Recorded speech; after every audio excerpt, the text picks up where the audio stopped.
사태로 어려워진 경제를 살리기 위해서 긴급 재난지원금을 주기로 했습니다. 그동안 지급 액수와 많은 회의와 토론을 거쳤습니다. 경제적으로 좀 더 견딜 수 있는 분들은 보다 소득이 적은 분들을 위해 널리 이해하고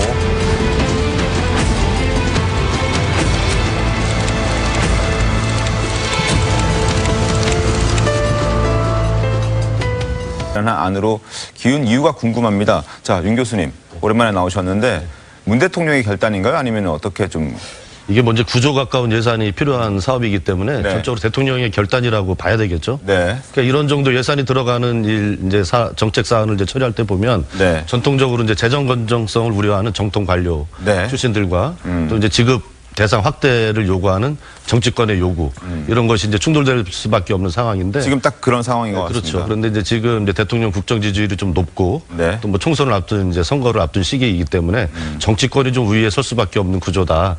그런 차원에서 내려진 결정이라고 대통령의 결단이라고 좀 보고요. 네. 그런데 전적으로 대통령이 꼭 정치권 정부 여당의 입장만 편들었다 이렇게 보여지지 않는 부분도 있습니다. 그러니까 기존에 이제 여당에서는 정부 여당에서는 재난 기본소득 개념을 가지고 이제 많이 논란이 좀 있었지 않습니까? 그렇죠. 근데 그런 부분에서는 어떤 그 재정 건전성을 우려하는 정통 관료들의 입장을 반영해서 재난 기본소득이 아니라 긴급지원금, 재난 긴급지원금이라는 100%다 주진 않았고. 네, 그렇죠. 70%까지. 제가 봤을 때 이제 명분에서는 기재부를 중심으로 한 정통 관료 출신들의 요구, 주장을 이제 수용을 하는 모양새를 취했고 지금 확대 이제 주장을 이제 요구하는 정부 여당 이제 실리적인 측면에서는 그쪽의 이제 입장을 융합한 그런 어떤 대통령의 결단이다 이렇게 보여집니다.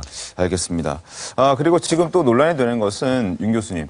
상대적으로 지금 맞벌이 가구나 또 1인 가구에 대해서는 정책적으로 좀 배려가 좀 부족하다, 소외되는 것 아니냐 이러한 볼멘 소리도 나오고 있더라고요. 이 부분은 좀 어떻게 해야 될까요? 그러니까 저는 이제 이게 계산하는 산식도 복잡하고 그렇지 않습니까? 그래서 이번 기회에 이제 앞에서 이제 김상일 평론가도 말씀해 주셨지만은 네. 초기 세팅 비용이라고 이제 들어가는 그렇게 이제 해석을 하죠. 예, 있겠지만은 그렇죠. 예.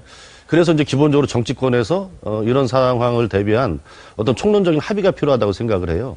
그러니까 이런 이제 예산 같은 경우는 시기도 되게 중요하지 않습니까? 지금 네. 경제가 어려울 때 이제 즉각적으로 소비를 할 수 있는 방법으로 해야 되는데 지금 정부에서 나오는 얘기 들어보면 빨라도 뭐 5월 정도 네, 돼야 네, 네, 이제 이게 시기가. 실시가 가능하다 이런 얘기들이 나오잖아요. 그렇기 때문에 제 생각에는 재난 기본소득 개념을 이제 가져와야 될 때가 아닌가. 그래서 급한 불을 좀 끄기 위해서는 즉각적으로 이제 실행이 돼야 되기 때문에 일괄해서 모든 국민에게 몇 %까지 어떤 계산 산식에 의해서 대상을 선정하고 이런 데 들어가는 시간과 행정 비용 이런 게 또 막대하게 필요하기 때문에 우선적으로는 뭐 50만 원이든 100만 원이든 일괄적으로 일괄해서 지급을 하고 연말 정산할 때 세금 혜택이나 이런 거를 좀 감면 폭을 좀 조절하는 형태로 고소득자에게 돌아가는 혜택을 일부 좀 환수하는 이런 알겠습니다. 방법으로 좀 조율을 하는 게 좋지 않을까. 김경수 도지사가 얘기했던 방식과 흡사한 방식.